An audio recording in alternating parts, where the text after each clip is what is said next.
Bonjour. J'ai quelque chose d'important à vous dire. C'est ce que je me demande. Est-ce que j'ai des choses importantes à dire? Voilà, ça s'est passé après une nuit d'insomnie, un matin. J'ai la chance, j'ai le soleil qui se lève en face de ma fenêtre. L'orientation de ma maison, est-ouest. Donc quand tu as le soleil qui se lève au-dessus de la mer, ça te recharge les batteries, ça te rend presque intelligent.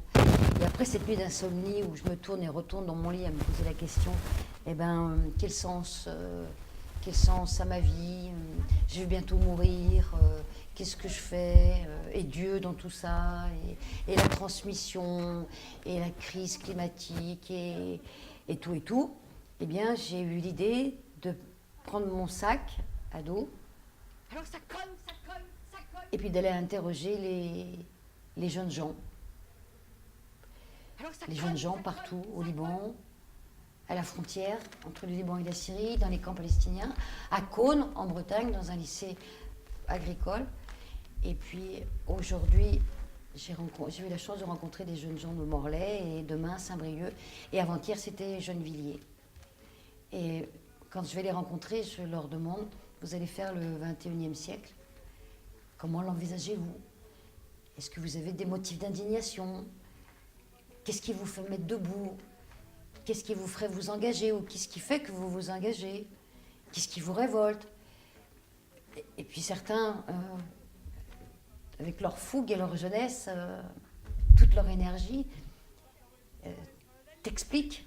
Ils ont une parole sincère, avec des mots, avec les mots qu'on a quand on a 15 ans, 16 ans, 17 ans, 20 ans, la culture qu'on a à cet âge-là, mais qui t'expliquent que le monde dans lequel ils vivent, ça ne les satisfait pas vraiment, et qu'ils en imaginent un autre. C'est réjouissant d'entendre des jeunes gens qui ont des utopies, des rêves. Puis t'en as d'autres qui te disent, ben moi ça va, ma vie elle va bien, c'est bien aussi. Le monde n'est pas si catastrophique que ça.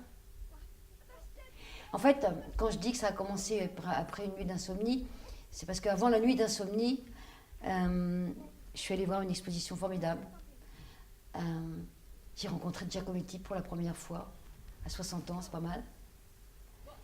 Et devant l'homme qui marche, l'homme debout, j'ai eu une grande révélation. Le cœur qui bat, comme quand tu rencontres quelqu'un dans ta vie d'important, un livre. C'est aussi ça, cette rencontre avec les jeunes gens. C'est l'idée de les amener à réfléchir, à monter ces fameux ateliers de la pensée, à les coltiner à la pensée des autres, les grands philosophes, l'histoire, les hommes de théâtre. Parce que je crois que c'est important de rencontrer une œuvre d'art dans sa vie. En tous les cas, moi, ça m'a aidée, adolescente, à aller de l'avant, à avoir confiance en moi. C'est comme des pères. Il y a un type, je ne sais plus comment il s'appelle, je crois que c'est Didier Obermann, ou quelque chose comme ça, qui reprend les mots de Pasolini et qui dit il faut savoir monter sur l'épaule des géants pour regarder au loin, regarder l'avenir. Les géants, pour moi, c'est Socrate, c'est Pasolini, c'est Platon, c'est Agnès Varda, c'est Simone de Beauvoir, c'est mon grand-père, résistant, communiste. Tous ces gens qui, à un moment donné, dans leur vie, quel que soit l'endroit où ils étaient, avec les moyens qu'ils avaient, ils font des choses. Ils retroussent les manches. Ils réfléchissent sur qu'est-ce que c'est que le vivre ensemble, le bien commun, le fameux bien commun. Qu'est-ce qu'on a à partager ensemble? Qu'est-ce qu'on doit transmettre? Voilà, en tout cas, moi, j'ai pas envie de mourir, j'ai pas envie de crever, c'est peut-être très égoïste. D'ailleurs, c'est égoïste. J'ai pas envie d'être là.